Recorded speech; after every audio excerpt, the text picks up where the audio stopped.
panguva ino ari kuNelsonchamisa ari kuno kwakunzi achirimo mumahatsi, achirimo mumwoyo yevanhu vemunyika yeZimbabwe.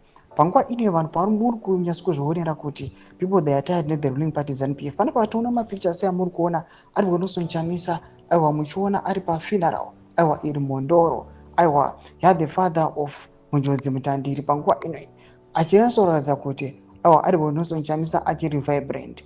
Aiwa muchiona naOstalosziva nana Amos Chibaya ndokuti subscribe like on the bell icon. Ostalos anokuda chiposta mapictures amuri kuona avo aiwa vachinasoratidza kuti aiwa their movement was very vibrant. Anokudanira achiti yesterday iri mondoro to pay our final tribute to the late Baba Mutandiri, father of Munjodzi Mutatiri, honoring his legacy and offering condolences to the family during this difficult time.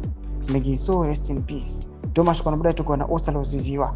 Panguva ino tichiona kuti aiwa Nelsonchamisa achishowa tribute. Panguva ino vanyaradzana aiwa nemasupporters avo panguva ino tinoona kuti yes, people they are mourning vachichema aiwa vatisiya, but panguva ino people they are also happy aiwa vachiona kuti ari kuNelsonchamisa their president aiwa ari amongst them.